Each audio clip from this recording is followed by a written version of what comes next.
ನಮಸ್ಕಾರ ಗೆಳೆಯರೇ, ನನ್ನ ಹೆಸರು ಸೀನು. ನಾನು ಮತ್ತು ನನ್ನ ಫ್ರೆಂಡ್ ರಾಮ ಇಬ್ಬರು ಸೇರಿ ಬಂದಾಲೂರಿನಲ್ಲಿ ಒಂದು ಪ್ರೈವೇಟ್ ಕಾಲೇಜಿನಲ್ಲಿ ಓದುತ್ತಿದ್ದೆವು. ಇಬ್ಬರು ಸೇರಿಕೊಂಡು ಒಂದು ರೂಮ್ ಮಾಡಿಕೊಂಡು ವಾಸಿಸುತ್ತಿದ್ದೆವು.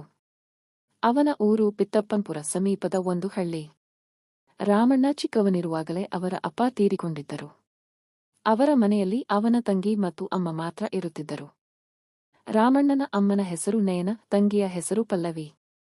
ಒಮ್ಮೆ ಆತನ ತಂಗಿಗೆ ಒಳ್ಳೆಯ ಸಂಬಂಧ ಕೂಡಿ ಬಂದಿತ್ತು. ಅದಕ್ಕಾಗಿಯೇ ಮನೆಯಲ್ಲಿ ಆದಷ್ಟು ಬೇಗ ಮದುವೆ ಮಾಡಿ ಮುಗಿಸುವ ನಿರ್ಧಾರ ಮಾಡಿದರು. ಆತನಿಗೆ ಅಪ್ಪ ಇಲ್ಲದ ಕಾರಣ ಮದುವೆಯ ಎಲ್ಲಾ ಜವಾಬ್ದಾರಿ ನನ್ನ ಗೆಳೆಯನ ಮೇಲಿದೆ. ಮದುವೆಯ ತಯಾರಿಯ ಕೆಲಸ ತುಂಬಾ ಇದ್ದ ಕಾರಣ 1 ತಿಂಗಳ ಮುಂಚೆಯೇ ಆತ ಊರಿಗೆ ಹೋಗಬೇಕಾಗಿತ್ತು. ಮೊದಲ ಸಿಮ್ ಪರೀಕ್ಷೆ ಮುಗಿದ ಕಾರಣ ನನ್ನನ್ನೂ ಕೂಡ ಅವನ ಊರಿಗೆ ಕರೆದುಕೊಂಡು ಹೋದ. ಪಲ್ಲವಿ ಬಗ್ಗೆ ಹೇಳಬೇಕೆಂದರೆ ಅವರ ವಯಸ್ಸು 19. ನೋಡಲು ಒಳ್ಳೆಯ ದಂತದ ಬೊಂಬೆಯಂತೆ ಇದ್ದಳು. ಅವರ ಮನೆಗೆ ಹೋದಾಗ ಆತನ ಅಮ್ಮ ಮತ್ತು ತಂಗಿಯ ಪರಿಚಯವಾಯಿತು. ಆಗೊಮ್ಮೆ ಈಗೊಮ್ಮೆ ಅವನ ತಂಗಿಯೊಂದಿಗೆ ಫೋನ್ನಲ್ಲಿ ಮಾತನಾಡಿದ್ದೆ, ಆದರೆ ನೇರವಾಗಿ ನೋಡಿರಲಿಲ್ಲ. ಮೊದಲ ಬಾರಿಗೆ ಅವಳನ್ನು ಕಂಡೆ. ಅವರ ಬಗ್ಗೆ ಯಾವ ಕೆಟ್ಟ ಉದ್ದೇಶವೂ ಇರಲಿಲ್ಲ. ಮದುವೆಗೆ ಸ್ವಲ್ಪ ಮುಂಚೆಯೇ ಹೋದದ್ದರಿಂದ ಆಂಟಿಗೆ ತುಂಬಾ ಸಂತೋಷವಾಯಿತು. ಆಂಟಿಗೆ ಸುಮಾರು 39 ವರ್ಷ ಇರಬಹುದು, ಆದರೆ ನೋಡುವುದಕ್ಕೆ ಹಾಗೆ ಅನ್ನಿಸುತ್ತಿರಲಿಲ್ಲ. ಅವರಿಗೆ ತುಂಬಾ ಚಿಕ್ಕ ವಯಸ್ಸಿನಲ್ಲಿ ಮದುವೆಯಾಯಿತು. ಅವರ ಮನೆಯಲ್ಲಿ ನಾನು ಯಾವುದೇ ಆಲೋಚನೆ ಇಲ್ಲದೆ ನನ್ನ ಪಾಡಿಗೆ ಇದ್ದೆ. 1-2 ದಿನಗಳು ಹೇಗೆ ಕಳೆಯಿತು ಗೊತ್ತಾಗಿರಲಿಲ್ಲ.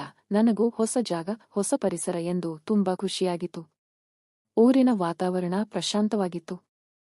ಊರಲ್ಲಿ ಸುತ್ತಾಡುತ್ತಿದ್ದಾಗ ರಾಮಣ್ಣ ತನ್ನ ಸ್ನೇಹಿತರನ್ನು ಪರಿಚಯಿಸಿಕೊಟ್ಟ. ನಾವು ಅವಾಗ ಎಣ್ಣೆ ಹೊಡೆಯುತ್ತಿದ್ದೆವು. ಆದರೆ ಒಂದು ದಿನ ಅವರು ನಶೆಯಲ್ಲಿ ಆಡಿಕೊಂಡ ಮಾತುಗಳನ್ನು ಕೇಳಿ ನನಗೆ ಶಾಕ್ ಆಯಿತು. ರಾಮಣ್ಣನ ತಂಗಿಗೆ ಯಾಕೆ ಅಷ್ಟು ಬೇಗ ಮದುವೆ ಮಾಡುತ್ತಿದ್ದಾರೆ ಎನ್ನುವ ವಿಚಾರ ಆಗ ನನಗೆ ಅರ್ಥವಾಯಿತು. ಪಲ್ಲವಿ ಗಂಡಸರ ವಿಷಯದಲ್ಲಿ ಸ್ವಲ್ಪ ಬೇರೆ ತರಹದವಳು ಎಂದು ಅವನ ಸ್ನೇಹಿತರಿಂದ ತಿಳಿಯಿತು. ಅವರಿಗೆ ಗೊತ್ತಿರುವ ಇಬ್ಬರು ಪಕ್ಕದೂರಿನ ಯುವಕರು ಈಗಾಗಲೇ ಎಲ್ಲವನ್ನೂ ಅನುಭವಿಸಿದ್ದರು. ಈ ವಿಷಯ ಪಲ್ಲವಿಯ ತಾಯಿಗೆ ಗೊತ್ತಾಗಿ ಅವರ ಸಂಬಂಧಿಕರಲ್ಲಿ ಒಬ್ಬನನ್ನು ನೋಡಿ ಆದಷ್ಟು ಬೇಗ ಮದುವೆ ಮಾಡುವ ನಿರ್ಧಾರಕ್ಕೆ ಬಂದರು. ಮೊದಲು ನಂಬಲು ಆಗಲಿಲ್ಲ, ಆದರೆ ನಂತರ ವಿಚಾರ ತಿಳಿಯಲು ನಾನು ಪ್ರಯತ್ನ ಮಾಡಿದೆ. ಪಲ್ಲವಿಯ ಬಗ್ಗೆ ನನಗೆ ಏನೂ ಫೀಲ್ ಇರಲಿಲ್ಲ, ಆದರೆ ಆ ಮಾತುಗಳನ್ನು ಕೇಳಿದ ನಂತರ ಆಕೆಯನ್ನು ಪ್ರತಿದಿನ ಗಮನಿಸಲು ಶುರು ಮಾಡಿದೆ. ಅದೇ ಊರಿನ ಪಕ್ಕದ ಊರಿನಲ್ಲಿ ರಾಮಣ್ಣನ ಚಿಕ್ಕಪ್ಪ ಇದ್ದರು. ಅವರನ್ನು ಮದುವೆಗೆ ಕರೆದು ಆಭರಣ ಖರೀದಿಗೆ ಹೋದರು. ಅದಕ್ಕಾಗಿ ರಾಮಣ್ಣ ಮನೆಗೆ ಹೊರಟ. ನನಗೆ ಮನೆಯಲ್ಲಿ ಇರುವಂತೆ, ಅವನ ತಂಗಿ ಮತ್ತು ಅಮ್ಮನಿಗೆ ಸಹಾಯ ಮಾಡುವಂತೆ ಹೇಳಿ ಹೋದ. ನಾನು ಸರಿ ಎಂದು ಹೇಳಿದೆ. ಪಲ್ಲವಿ ತನ್ನ ಅಮ್ಮನ ಜೊತೆ ಇರುವ ಸಮಯದಲ್ಲಿ ನನಗೆ ಮಾತಾಡುತ್ತಿದ್ದಳು. ಅಮ್ಮ ಬೇರೆ ಕೆಲಸದಲ್ಲಿ ಬ್ಯುಸಿಯಾಗಿದ್ದಾಗ ನನ್ನೊಂದಿಗೆ ಜಾಲಿಯಾಗಿ ಮಾತನಾಡುತ್ತಿದ್ದಳು. ಮಾತಿನ ನಡುವೆ ತನ್ನ ಅಂದವನ್ನು ಅಲ್ಪ ಸ್ವಲ್ಪ ಕಣ್ಣಿಗೆ ಬೀಳುವಂತೆ ಮಾಡಿ ನನ್ನನ್ನು ಕೆಣಕುತ್ತಿದ್ದಳು.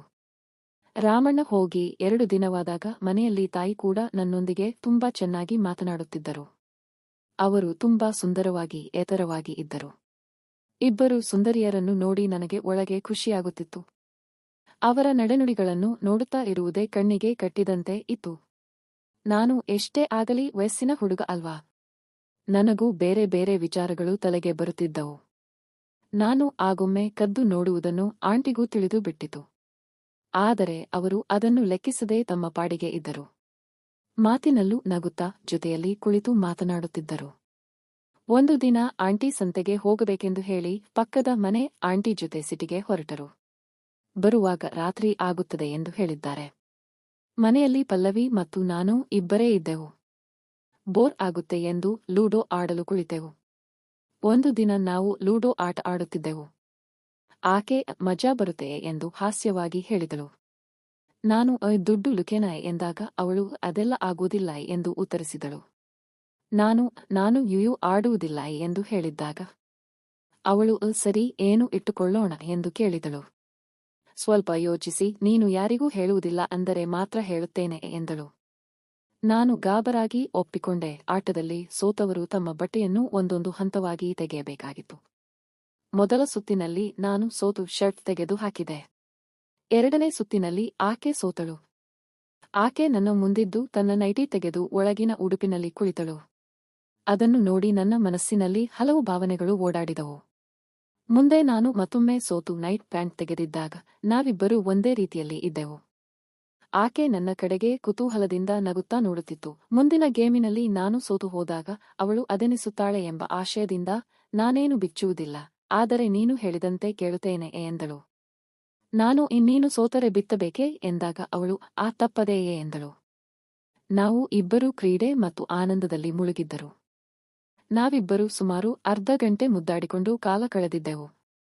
ಅವಳು ಮದುವೆಯಾಗುವವರೆಗೆ ಹೀಗೆ ನನಗೆ ಸಂತೋಷ ಕೊಡಬೇಕು ಎಂದು ಹೇಳಿದಳು. ನಾನು ಸಮ್ಮತಿಸಿ, ಸಮಾಜದಲ್ಲೂ ಹೀಗೆಯೇ ಸುಂದರ ಸಂಬಂಧವಾಗಿರಲಿ ಎಂದೆ. ಕಾಲೇಜಿನಲ್ಲಿ ನನ್ನ ಜೊತೆ ಸ್ನೇಹ ಪಾಲಿಸಿದ ಮಾಸ್ಟರ್ಗಳು ನನ್ನೊಂದಿಗೆ ನಡೆದು ನನ್ನ ಮೇಲೆ ಪ್ರೀತಿ ತೋರಿಸಿದ್ದರು. ಆದರೆ ಕೆಲವು ಘಟನೆಗಳ ಪರಿಣಾಮವಾಗಿ ಪ್ರಿನ್ಸಿಪಾಲ್ ನನ್ನ ಅಮ್ಮನಿಗೆ ವಿಷಯ ತಿಳಿಸಿ ಸಮಸ್ಯೆಗಳು ಎದುರಾಗಿದವು. ಆದರೆ ಅಮ್ಮ ನನ್ನನ್ನು ಮನೆಗೆ ಬಿಟ್ಟು ಬೇರೆ ಎಲ್ಲಿಗೆ ಕಳಿಸಲಿಲ್ಲ.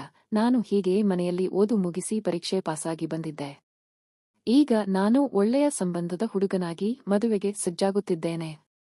ಧನ್ಯವಾದಗಳು ವೀಕ್ಷಕರೇ. ಕತೆ ಇಷ್ಟವಾದರೆ ಈಗಲೇ ಚಾನೆಲ್ ಸಬ್ಸ್ಕ್ರೈಬ್ ಮಾಡಿ.